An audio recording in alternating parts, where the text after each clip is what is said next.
What's going on, guys? Flick here, and welcome back to another episode of the FIFA 16 West Ham Career Mode. Today is going to be the return of the press conference, so let's get right into the questions. Our first question has to do with Iheanacho's growth, and quite a few of you left some fair points saying that the +7 growth is actually pretty realistic, and I kind of agree with that now. I guess in the previous episode, I was referring to past FIFAs where you wouldn't see players grow +7 in one season, but of course this is FIFA 16, it's new features, and we all need to adjust to it a little bit. Since we've now been knocked out of the EuroLeague, a lot of our attention is going to be going toward the FA Cup, which I believe is the last cup that we are still in. We've been knocked out of the Capital One Cup in the semi-final. We're out of the EuroLeague, obviously. So now it's just the FA Cup, and we're actually going to be doing the replay against Arsenal in this match, and I'll probably be playing those matches from now on because I want to get some sort of silverware this year. I don't want the episodes to drag out too much, though, and I want us to get through the season in a relatively quick manner in a couple episodes, so I'll try to balance the two. In the last episode, Sebastian Young did have his debut for West Ham, and I was very impressed with him as a player. He made a lot of good attacking runs, and he was able to defend, and I'm hoping he can be an exceptional player for us moving forward and hopefully get past that 80 overall rating. We also had a closer look at Magellan in the last episode, and it's very likely that I'll be loaning him out at some point in his career because he's going to be fighting for a lot of playtime. We have a lot of quality players on this team, and it'll be difficult for him to be introduced to the starting 11, at least at the beginning of his career. So we'll give him a chance with a side where he'll hopefully get some more playtime and be able to grow as a player. It's extremely difficult for me to predict where this team is going to be in 2 years' time. If we continue to go at the rate that we're going right now, I wouldn't be surprised if we are one of the best teams in the Premier League by then, because we're competing at the level that we are right now. I can't even imagine what it will be like in 2 years' time. That's going to be all the questions for today. If you guys have a question for the next press conference in the next episode, make sure you leave that in the comment section below and I'd be happy to answer it. As I mentioned in the press conference, we're going to have the FA Cup replay against Arsenal for the first match of today's episode as we get into the month of March. Then we've got a ton of games here in the Premier League: Everton, Spurs, Sunderland, and Watford in the span of about a week. So that's going to be a tough test for our fitness. We're going to have to simulate a few of those and then hopefully round out the episode with this Chelsea match. And then, of course, as we get into the next week, we have our first couple international games. And I'll be having that as a separate series on the side. I'll likely do a double upload, so I still have a West Ham video coming out for you guys. So expect that at some point this weekend as we get our first couple of games with England. And since it is the start of the month, we'll go through a quick squad report for you guys so you can take a look at the player growth. And some of our new transfers have already started to grow, which is great to see. That's what you would like to see for transfers. And then players that don't get a lot of playtime actually are growing pretty well. Henry was sticking out for me in particular, and it would be good to see him continue to grow because he's the kind of player that doesn't get too much playtime for us, but he doesn't play too bad whenever he does play for us. And Magellan has gone up +1 since we've signed him. He's gone up about 5 since we started scouting him. So that's really good growth for him. Lanzini still up +2, Payet up +2, Origi up +2, Iheanacho still with that +7 and growing across the board. And that is going to bring an end to the squad report. Here's the lineup for our Arsenal match, and I got a comment saying to try out the 4-2-4 formation. I'm playing Payet here on the left wing, Moses on the right wing, and Iheanacho and Origi at the striker. We'll see how it works out, and if it works well, maybe that's a formation that will continue for the rest of the year. Here are the teams that are left in the FA Cup, and as you can see, there's not too many notable teams. I see Chelsea, Man City, but over on our side, there were a couple less of those kind of teams that are really exceptional and world-renowned. So if we can get through Arsenal, we'll have a good chance advancing. Oh, this is not good. A good counterattack here by Arsenal. Alexis on the ball, and he is offsides. That was a very late call. Usually they do call it a little bit earlier, but they're still celebrating, and finally they see the offsides flag. We luck out right there. Let's see how far he is off. And it's really not by too much. Not at all. This is a good chance for us. Victor Moses on the ball. He's going to do it himself here. Try to do a finesse shot around Ospina. I think that might have been the defender who hits it in.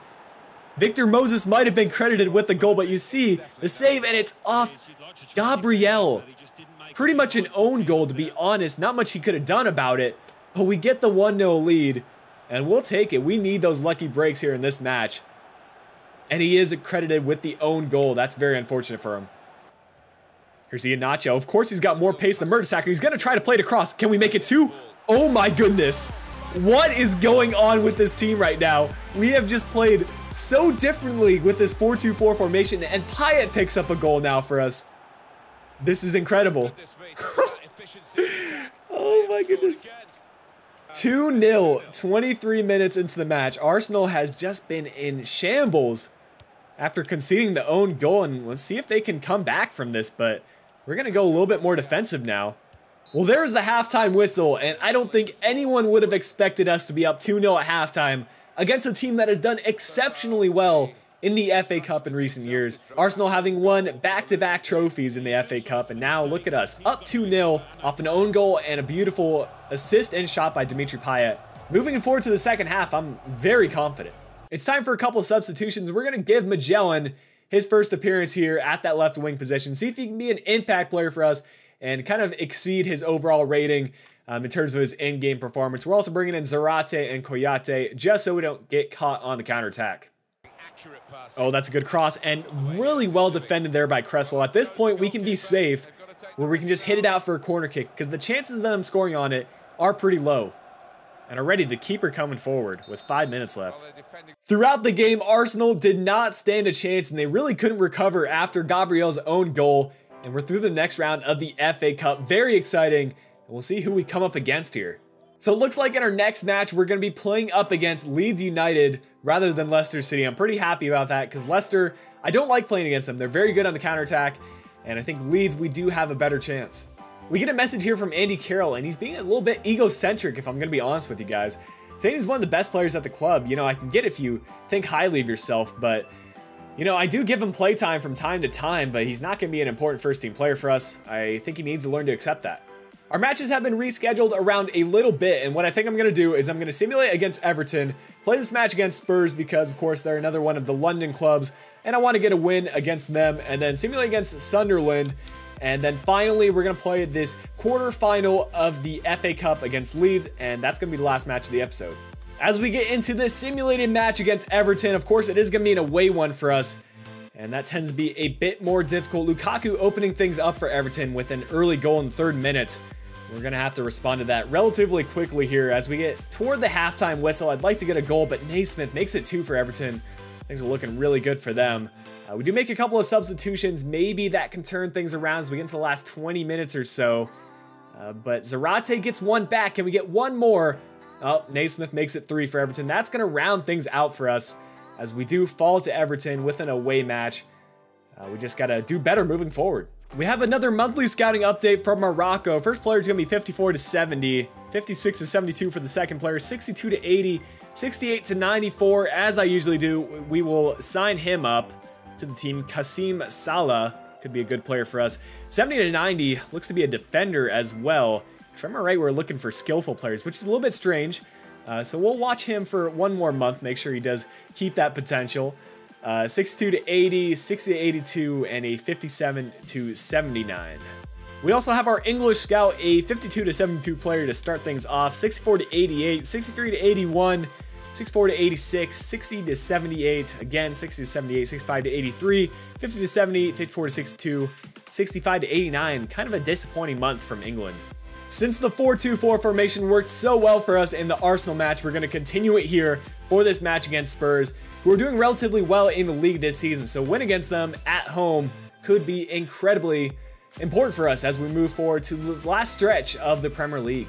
As you guys can see, it is pretty close at the top of the table, only about 8 points separating us and the second place team. So a win here would be big for us as we try to get in the top 5. That's kind of my minimum goal at this point because it is definitely within reach. That's a good steal by Song, and we're on the counter right here. This is beautiful stuff. Iheanacho looking to play back to Song if he just would have continued his run.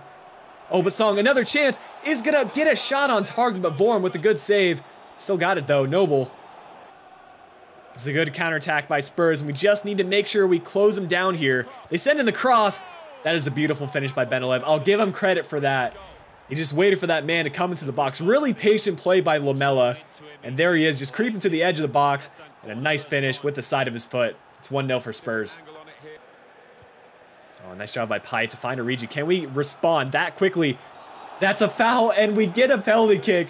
I was just saying, can we respond that quickly? And there we go. Spurs do kind of a silly foul. I don't think Origi had a great chance to get around those players, but we'll take it. Of course, we'll have Marky Noble take this one for us, put it off to the right. And Vorm's gonna save it. We've missed so many penalty kicks this season.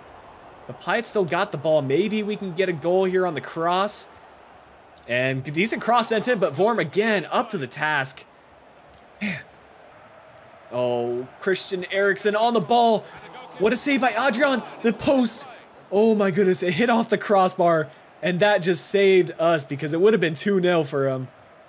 We're going to play on and find Victor Moses on the left-hand side. Looking to get by the Spurs player. Does do so. Just needs someone on the inside. He's going to do it himself. Can he finish it?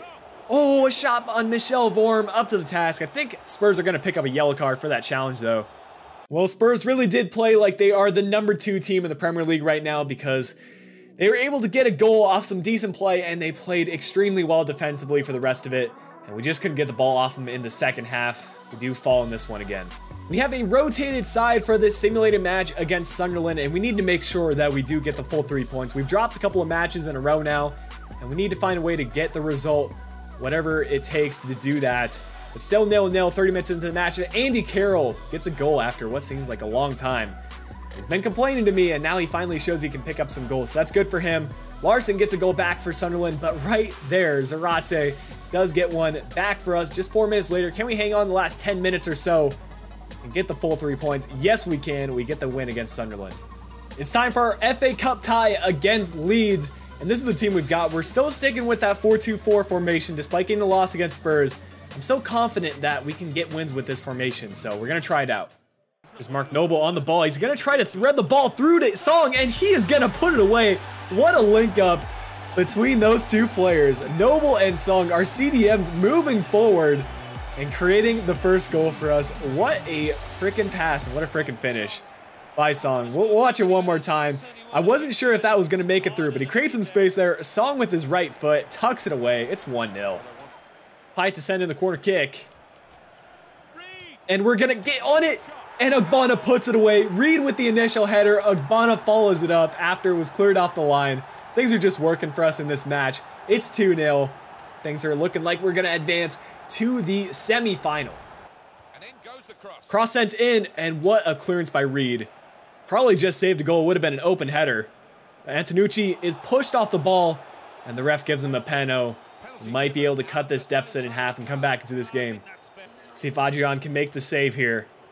I'm going to guess he goes off to the left. And it's right down the middle. How often does the CPU hit it down the middle? Oh, cross sent in. Don't tell me they're going to score. This is not good, guys. They've come back into the game. And that was a pretty decent goal, to be fair. Beautiful volley struck into the side netting. Not much Adrian can do about it, but we got 20 minutes left. I still think we can break him down.